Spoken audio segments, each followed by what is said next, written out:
Good morning.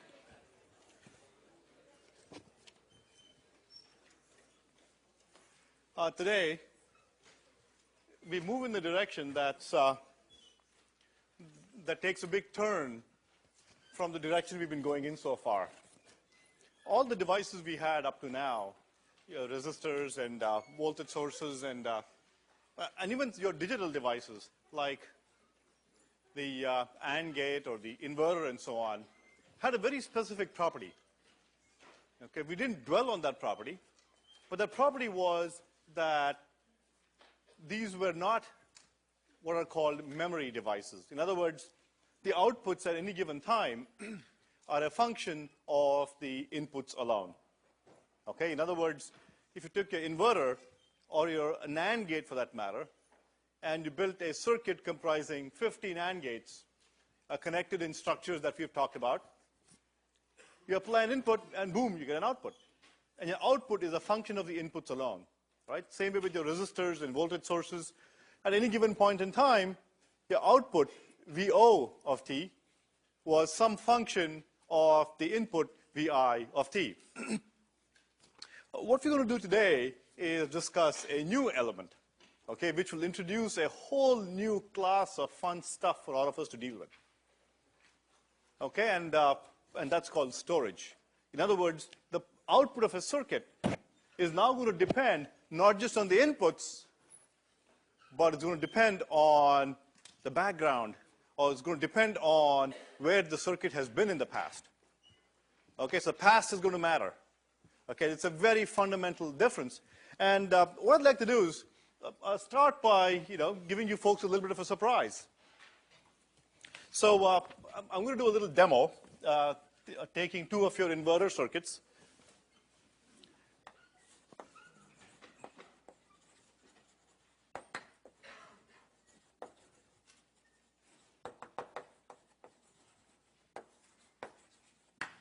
So I'm going to start by taking a couple of inverters. Okay, remember I'm using this structure here as an inverter. And I'm going to couple this to another inverter and take an output C, some Vs, some load resistance RL, my B terminal and my A terminal. So I'm going to apply some input between ground and my A terminal. And for fun, I'm going to apply a square wave at the input, a square wave between 0 and 5 volts, and this is how my time goes. Let's assume that Vs is 5 volts. So what I'm going to do is plot for you the behavior of this inverter. Okay, I'm going to plot for you A, which should look like this. I'm going to plot for you B, which should be an inverted waveform, and then plot C, which should be a waveform that looks like this again. All right, so let me do a plot here. So this is A.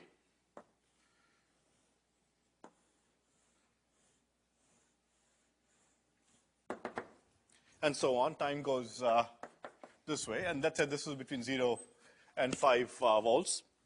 And B should be an inverted waveform that should look like this.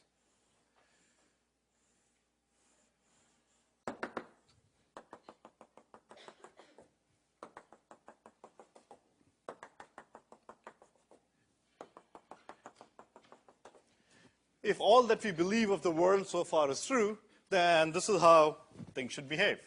So C should look like this, right?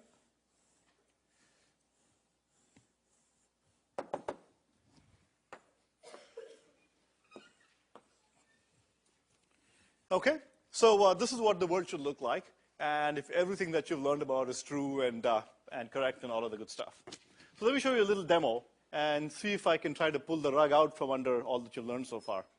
Okay, and show you some sort of some surprising stuff. So, so up here, so here are the three waveforms that I show you up here. So this is my A. This is my A waveform. This is the B waveform. Notice that B, as you expect, is an inverted form of A, and this is C. Okay, we all expect this, correct? But what I'm going to do is let me expand the time scale on this so that I can look at these transitions a little bit more carefully. Okay, I'm just going to expand the time scale.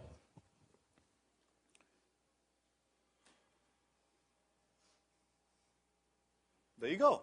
All I've done is expand the time scale and spread that out a little bit. Okay? And what you see there is quite different from what you expect. Okay? A is a square wave as expected, but B is stunningly different. Okay? It's a 0 as expected because this is a 1.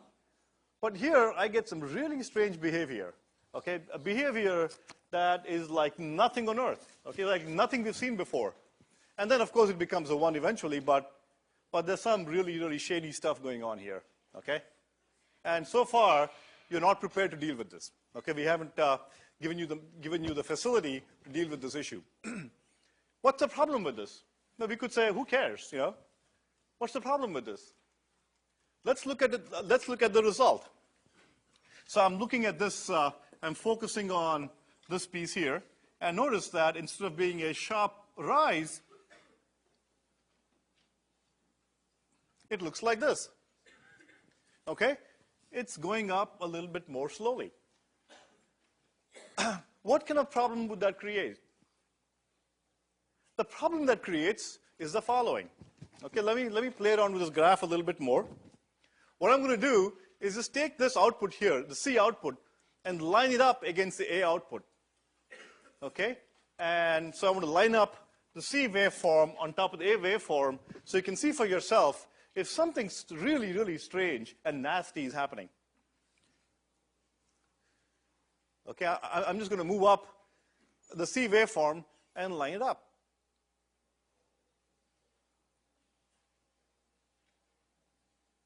What's happening out there? If you look carefully, what you observe is that the C waveform transitions just ever so slightly later than the A waveform. Okay? Look here. And I claim that it's because of this. Because of this, the C waveform falls just a little bit later. Okay, and that little thing we see out there is a delay. Okay, so nothing you've learned so far prepares you for this. Suddenly, instead of the output exactly following the input, my output is following the input, but a little bit later. Okay?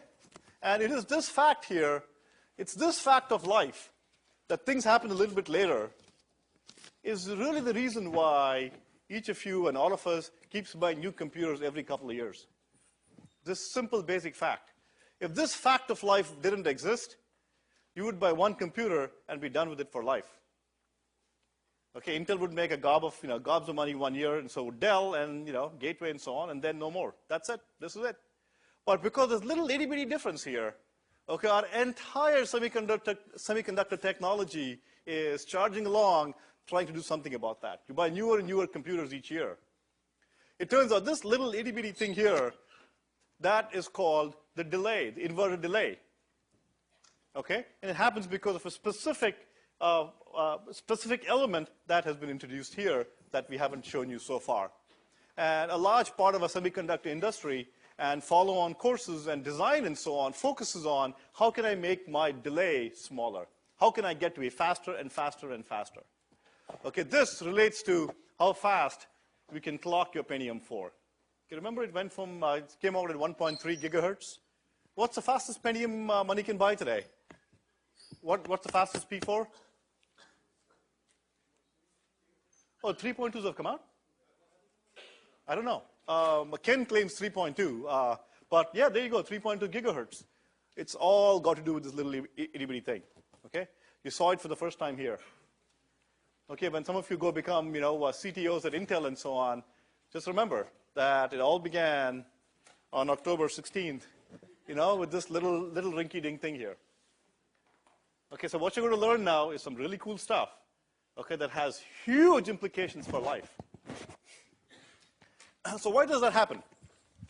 So why did this transition happen just a little bit later? Okay, the reason is that, remember, when this waveform reaches VT, the threshold voltage of this MOSFET, this guy is going to switch, right?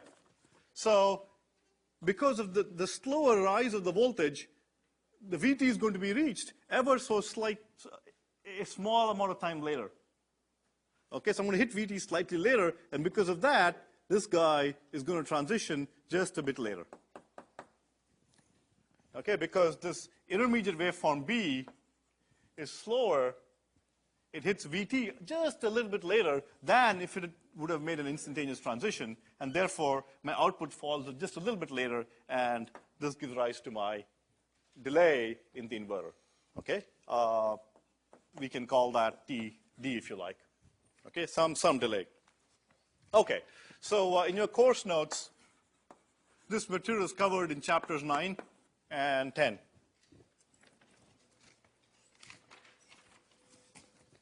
So that was to kind of motivate why we're going to be doing all that we're doing for the next.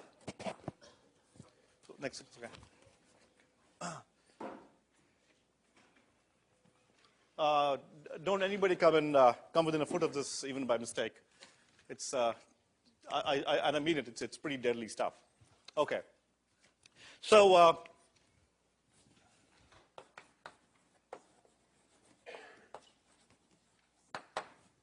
so today we talk about the capacitor.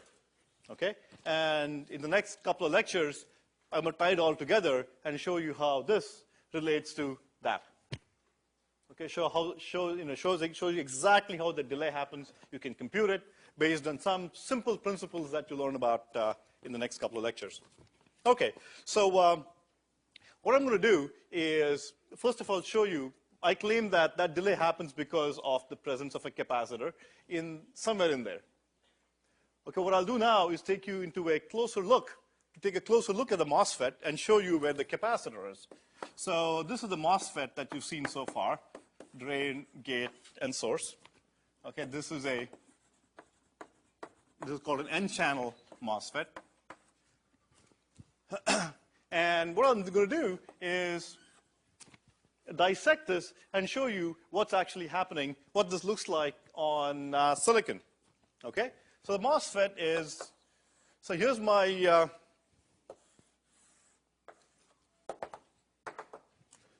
slab of silicon. Okay, it's very thin.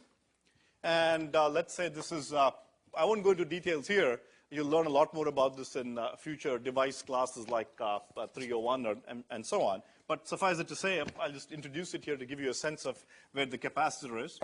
So this is P-type silicon. And the way you build a MOSFET is you create a couple of tubs in which you dope to be N-type.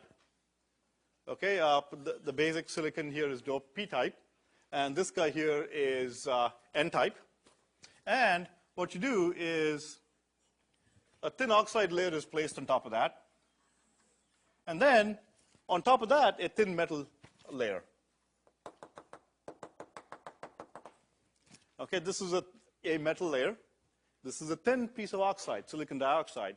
Okay, and this is my P substrate. Now, this is a little metal layer that's really a wire on top of the silicon.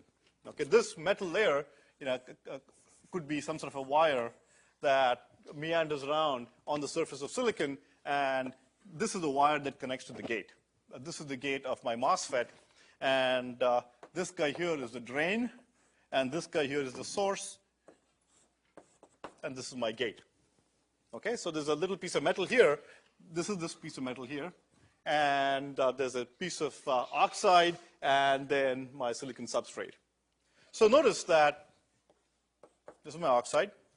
When I apply a positive voltage to the gate here with respect to the substrate, what happens is that I draw up negative charges up, draw up electrons up here into this channel region, and I have corresponding plus type out here, so that I get a view here that looks like a couple of plates. Okay, it's a couple of plates, and I end up with an oxide in the middle. There's no connection. Okay, two plates separated by a small distance. Okay, with plus Q and minus Q on the plates. And because of that, what ends up happening here is that this piece behaves like a capacitor. Okay, so you have a capacitor has two plates with a thin insulating material in the middle, and with some dielectric, with some permittivity epsilon, and so I get a little piece of a capacitor here. Okay, that's the capacitor that is formed. Okay, I didn't set out to build that capacitor, but there is that capacitor nonetheless. So when I apply a positive voltage at the gate, negative electrons are pulled up here, which forms a channel, and then current can then flow, and that's how the MOSFET turns on. Okay, so N-type electrons back to N-type, and I get electron flow here, and that gives me my channel. This is just kind of, devices in 4 minutes or less. You will do an entire course on this if you like, if you take 301. So what we do is, to be able to capture the behavior that we just saw, the funny delay behavior, we have to augment our model. We have to introduce a new element. Okay, so what we do is, here's a MOSFET, gate, drain, and source. And notice here, we model this by putting a little capacitor, CGS, between our gate and the source. Okay, so this becomes a simple model for our MOSFET device, which is the good old gate, drain, source device from the past, with a little capacitor, CGS, having some value for CGS in maybe 10 to the minus 14 or thereabouts farads. So that's a little capacitor that has come about in this device that we fabricated here. So it's that capacitor that is at the node B, between the node B and ground, because it's between the gate and the source of the second inverter. Okay, and it's that capacitor that's playing the games that we saw out there.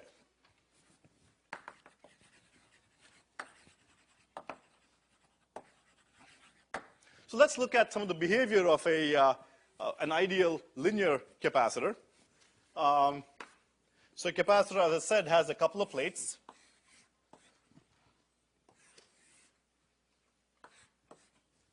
There are a couple of plates.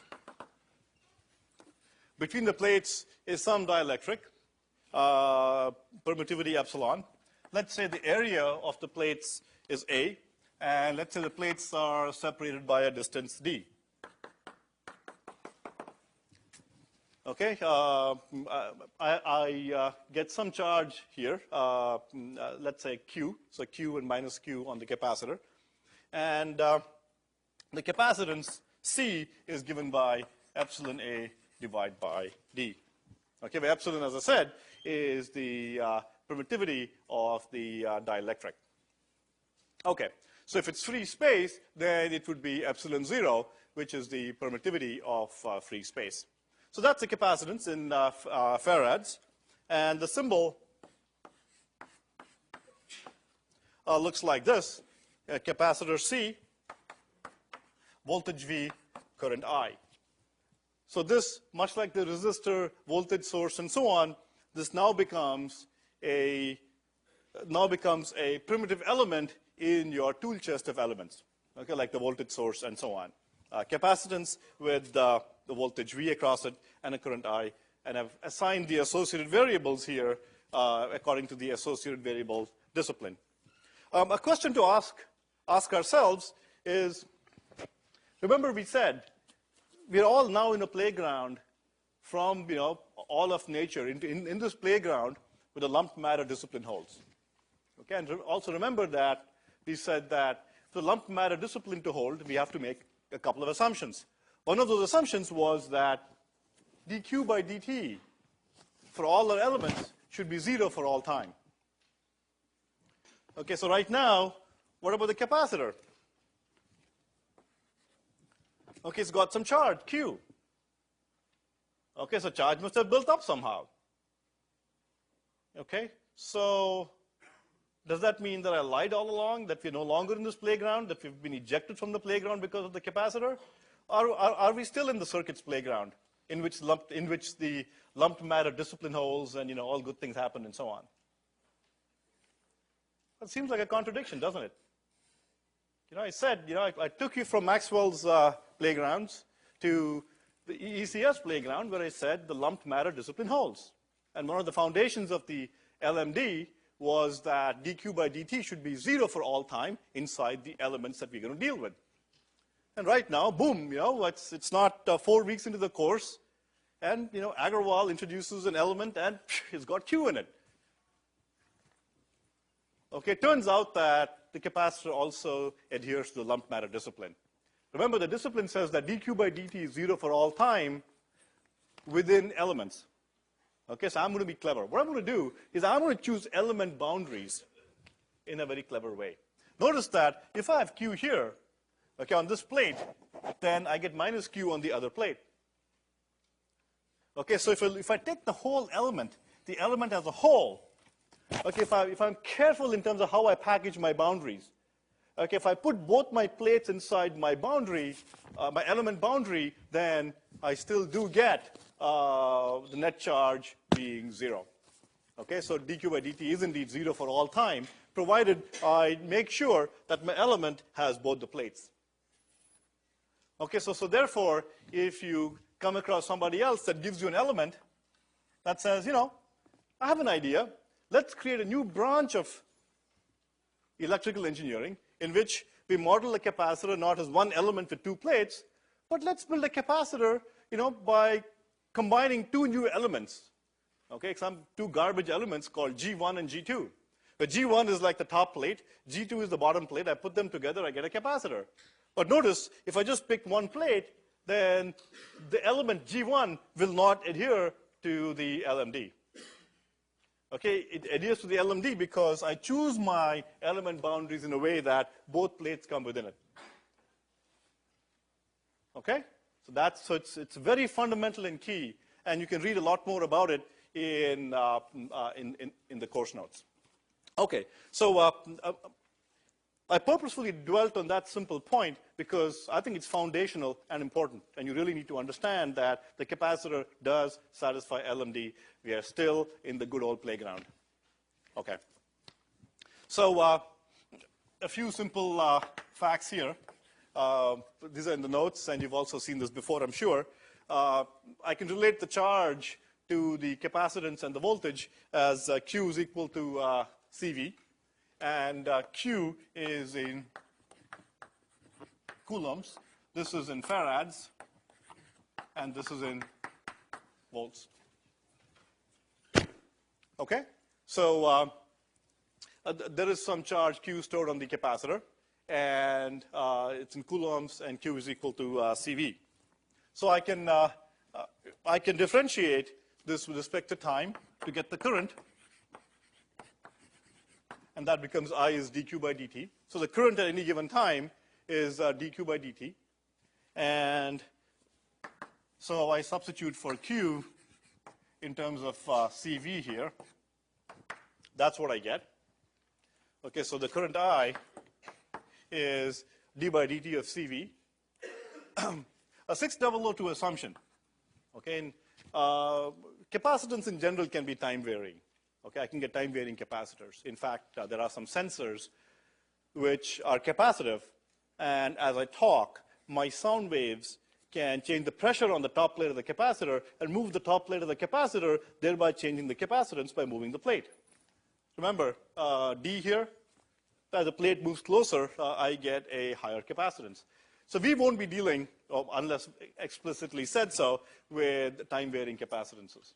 Okay, so what we can do is a 6002 assumption allows us to write C dV dt. Okay, so my current to the capacitor is C dV dt. I can also write down the energy.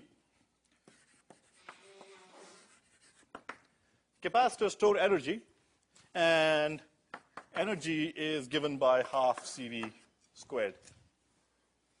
Okay, I'm sure you've seen all this before in physics and so on. So that's the amount of energy stored in the capacitor if it is holding a charge Q. So let me do a little demonstration for you. So our friend Lorenzo, they don't make glasses like they used to. So our friend Lorenzo has charged up this capacitor. Okay, it's a huge capacitor, and it's a 250-volt capacitor. Okay, so it's nasty. So he's charged it up, and he's kept it there. And to show you that it does contain stored charge, it's been sitting there holding charge, right?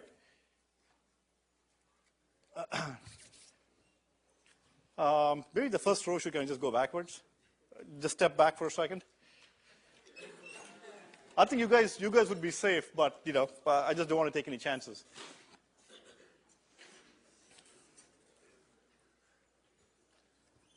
So this is holding a bunch of charge. It's kind of sitting there. So if I short the terminals, it should, you know, it should try to say, oh, I got a path. Let me get my charge out. So all right, let's do it. This is always a scary moment for me, and I say a little prayer before I do this.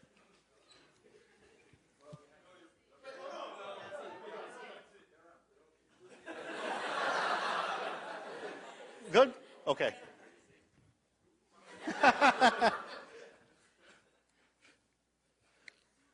Gee, you guys would love to see me getting fried, huh? All right, let's see.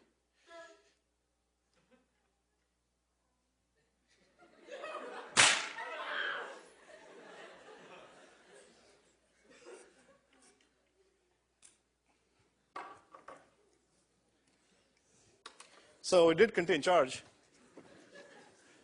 Shall I just make sure?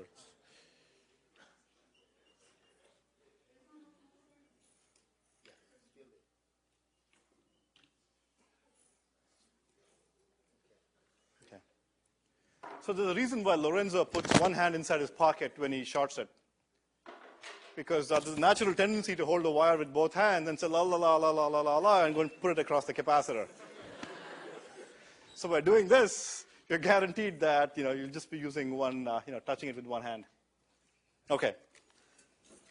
So I think hopefully you folks will remember for life that a capacitor can sit around and hold its charge for a while. Okay. All right. That's enough for fun and games. So let's get on to the business of building circuits. So what I'm going to do is, as I promised you, I'm going to close the loop on that example by halfway through the next lecture. Okay, so I'm going to take you on a bit of a journey involving capacitors and resistors and involving some analysis, and then we'll close it all up for you in about the middle of next lecture. So what I'd like to do next is, here's a new element. Okay, and let's do some fun stuff with the elements. Well, you know about voltage sources, you know about resistors. Let's put them together and see, how they behave. Okay, so let's have a capacitor here, C, Vc of t, and some current I. Okay, what I'm going to do, in general, whenever I have something new or something strange, let's say like a capacitor or some other device, it's interesting to model the rest of the circuit behind it if it contains only resistors and voltages and linear elements as a Thevenin equivalent. So let me do that. Okay, this is R. And this is VI. Okay? So this stuff in the back is my standard pattern, voltage source in series with a resistor, and I connect that across my capacitor. By the way, remember, although you saw those funny waveforms and so on, the capacitor is a linear device. Okay, because you can see from here that the current relates to dV by dt. Okay, that's a linear operation. Okay, you don't see V squareds and VIs and things like that in there. So it's a linear device. Okay, so let's take a look. So let's go back to a trusty old method, the node method. Okay, if you just blindly apply the node method and simply grunge through a bunch of math, you should be able to get to the answer. That is, for some voltage V or some form of voltage VI, I should be able to figure out what VC looks like. So let's do that. So this is the node that's of interest here with the unknown node voltage VC. So let me apply the node method. So VC minus VI divided by R is the current going this way. That plus the current through the capacitor should equal 0. Okay? And what's the current through the capacitor? The node method tells me that get the current in terms of the element values, right? So we know that the current is given by C dV dt. C dVC dt equals 0. All right? So just shuffling things around a little bit, I can write RC dVC dt plus VC equals VI. So by writing the node equation, I then get the equation that characterizes this little circuit. Notice here that this has units of volts, okay? And since I have time here, this also must have units of time.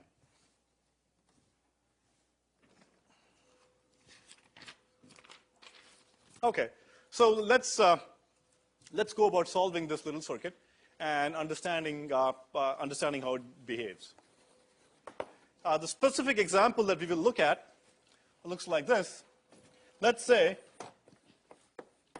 the capacitor voltage at time t equals 0 is V0. This is given.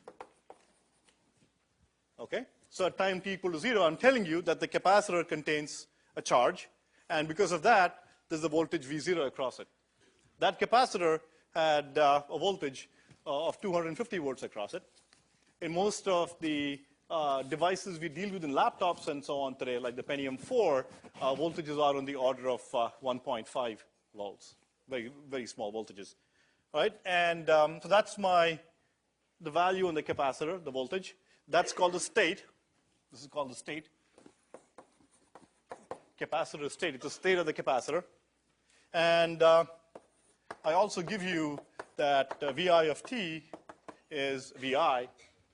Okay? So my voltage is VI. And somehow, I'm not telling you how, but somehow I've arranged to have the capacitor voltage be V0 at time t equals 0. Okay, now I'm going to look for the solution to this for times t greater than or equal to 0. And in that time, my voltage VI is at some capital VI, some DC voltage VI. Okay? So I'm going to solve the differential equation RC dVC by dt plus VC equals VI. Okay, given these two values. Input is DC voltage VI, and VC0 is V0, the initial charge in the capacitor. So to solve this, so from now on till the almost till the end of the lecture, it's just going to be math about solving this very simple first order differential equation. And the key here will be that throughout 6002, we will be following one method to solve these. There are many methods of solving differential equations, and we will follow one method. That method is called the method of homogeneous and particular solutions.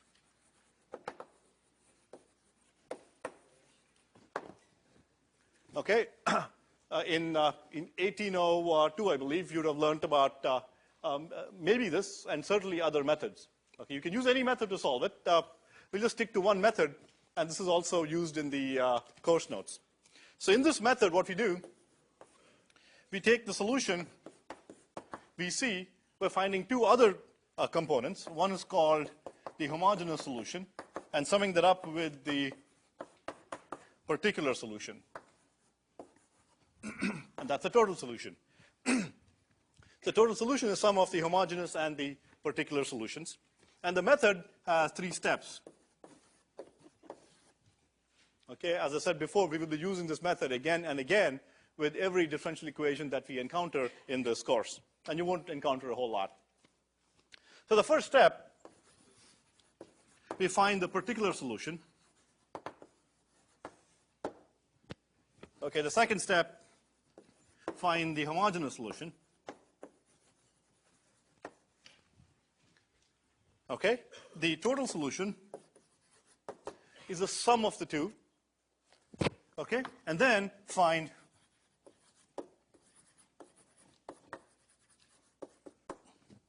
there'll be some unknown constants, and depending on the equation that you have.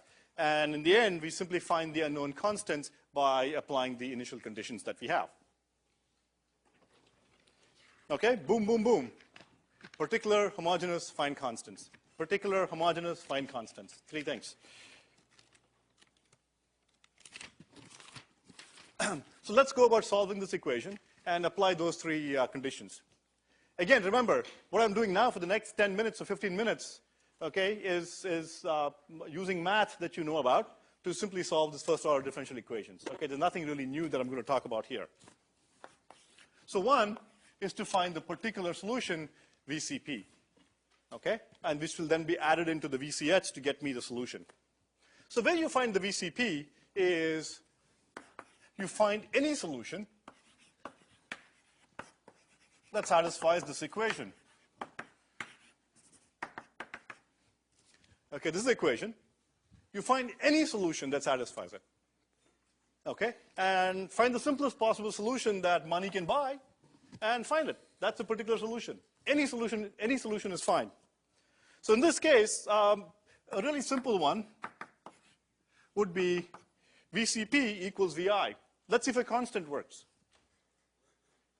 Okay? One thing you will realize in differential equations is that they're actually much simpler than they seem.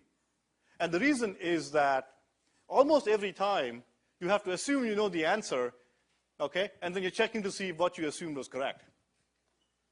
Okay, you assume the answer is this, okay, like you're really smart, and then check it out and say, oh yeah, that must have been the answer. So here, we assume that, I think VI is going to work, so let's try it out.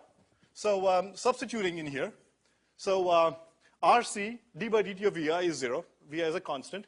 So I get VI equals VI, so therefore, this is a particular solution. Done. I substitute VI here. So dVI by dt is 0. So this vanishes. VI equals VI. Bingo. So therefore, VI is a solution to this equation. So I'm done with my VCP.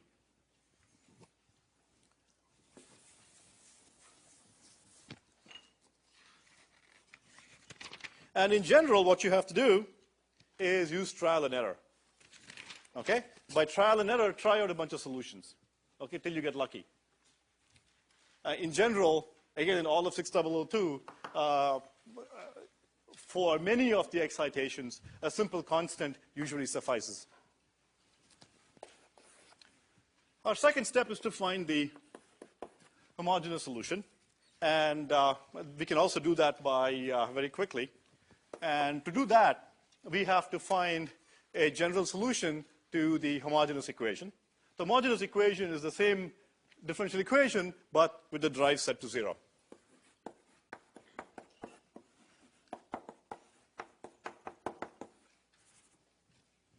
Okay, we're going to follow a set pattern to solve the differential equations here. And the set pattern is find VCP, VCH, find constants. And to find VCH, we're also going to follow a set pattern to find the homogeneous solution. Okay, so we set the drive to 0, so VI is set to be 0. And I need to find a general solution to this. So as I promised earlier, diff equations are really, really simple because the way we're going to solve them is we're going to say, assume we know the answer and then go check it. Okay, so let's try A e to the st. Let's try and see if this can solve this particular equation, okay, for some values of A and S. Okay, so I'm telling you, okay, that the solution is going to be of this form. Assume it. And then simply go ahead and find me A and S, and do that by substituting it back into the equation and find out the corresponding A's and S's. So let's go ahead and do that. So I get RC, I substitute this back up. So I get D of A e to the st dd plus A e to the st equals 0. Okay, and let me plug that in and see what comes. So I get RC, that A s e to the st plus A e to the st equals 0. Okay, I'm going to discard the trivial solution of A being 0. That's a trivial solution, so I'll discard that. And what I'll do is I'll cancel out the terms from, cancel out the A's from here, assuming A is not 0, and cancel out e to the st here. And what is left is RCS plus 1 equals 0. So what this is saying is that if I can find an if I can find an S, if I can find an S such that this is true, then A e to the st is a general solution to my homogeneous equation. Okay? And so S, this is easy enough, minus 1 by RC. So if I choose my S to be minus 1 by RC, then the simple math that I've gone through shows me that this must be the solution to the homogeneous equation. Or in other words, VCH is equal to A e to the minus t divided by RC. Okay, all this is saying is that A e to the minus t by RC is a solution to my homogeneous equation. A is an unknown constant. A is some constant. I don't know what that is yet. Okay? Notice RC has popped up again. And the cool thing about RC is that this is time. This also has units of time. Okay, so we commonly represent RC as some time constant tau, as units of time. So associated with that circuit is a time constant tau, which is simply RC. All right? So I commonly write this as A e to the minus t divided by tau.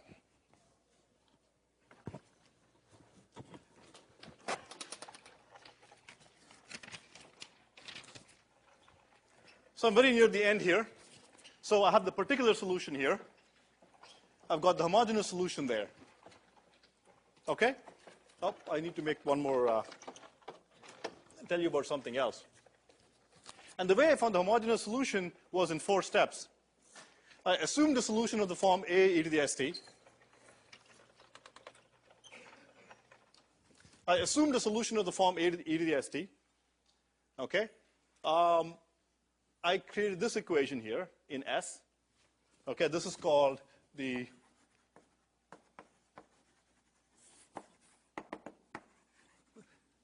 characteristic equation for that circuit. Okay, we'll see this time and time again for RC and other forms of circuits.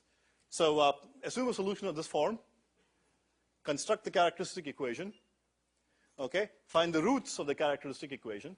In this case, it's an equation in S, so this is the root. And then form the solution based on that root. Okay, 4 steps. A e to the st, characteristic equation, root, and then write down the general homogeneous solution. 4 steps there. Okay? And finally, I want to write down the total solution.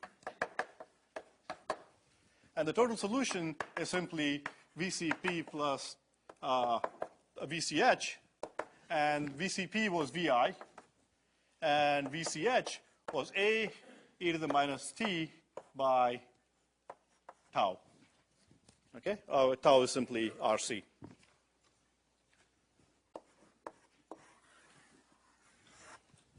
That's my solution. Now, remember the last step. Last step was form the total solution and find out the remaining constants. And I'll find out the remaining constants by using my initial conditions.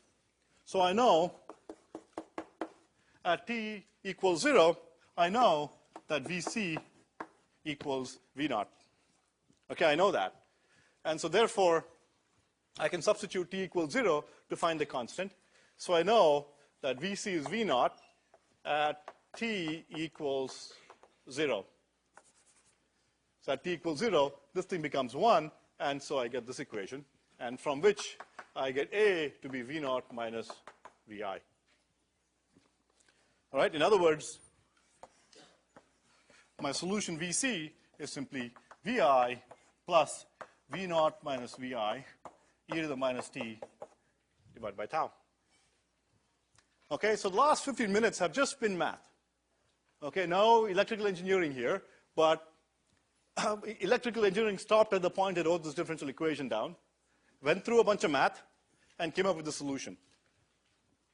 Okay, purely mathematically. Okay, so here I simply use math to get you the solution. And as I've been promising you throughout this course, in the next lecture, I will give you an intuitive EE method of doing it. Okay? Real electrical engineers, real EECS folks don't do it this way. Okay, real EECS folks do it intuitively. Okay, and I'll show you how to do it in four easy seconds in the next lecture. Okay, but you need to understand the foundations of how this comes about, and so this is the answer. All right. You can also get the current. IC is simply C dVC by dt. I won't do that for you, but you can simply differentiate it and get the current. So I can plot for you VC time t VC. The intuitive way of looking at this is I have VI, which is the final value of the voltage. Okay, when t is infinity, okay, this part goes to 0, so the output is simply, or the VC is simply VI. And then there's a component V0 minus VI, which decays according to this, starting out at an initial value of V0. Notice when t is 0, VC is V0. You can see that in the equation. And so it starts out at V0, ends up at VI. I start here, I end up here, and this portion, V0 minus VI, decays out over time, like this. Okay? And this decay is governed by the RC time constant, or tau. Okay? So I'm going to show you very quickly a couple of examples of waveforms, one that goes like this, and one that looks like this. This is when I start with some value V0, and I don't apply any input. It should decay down to 0. T, T, VC, VC. Okay, so if I apply 0 for VI, then this should simply decay down to nothing over time. And if I apply some VI, but there's no state on the capacitor, okay, then that same equation is going to look like this. Okay, you can go and confirm for yourselves that when I apply some input, but the capacitor has 0 state, I start at 0, I finish up at VI, and my waveform looks like this. So there you go. So that's the first one. The second one, where I have 5 volts on the capacitor. I'm sorry, where I have 5 volts on the capacitor and no input, and then I watch. So assume that at time t equals 0, I take away an input, short my voltage, the input voltage to ground, for example, apply 0 volts. You see the decay from 5 volts to 0 volts. And in the first case, I start with 0 volts on my capacitor. I apply an input of 5 volts, and notice that at t equals 0, and notice that the capacitor rises up to that level. So notice that these circuits with capacitors and resistors are typified by waveforms that are exponential rises and exponential decays. Okay, we'll see more of that next time.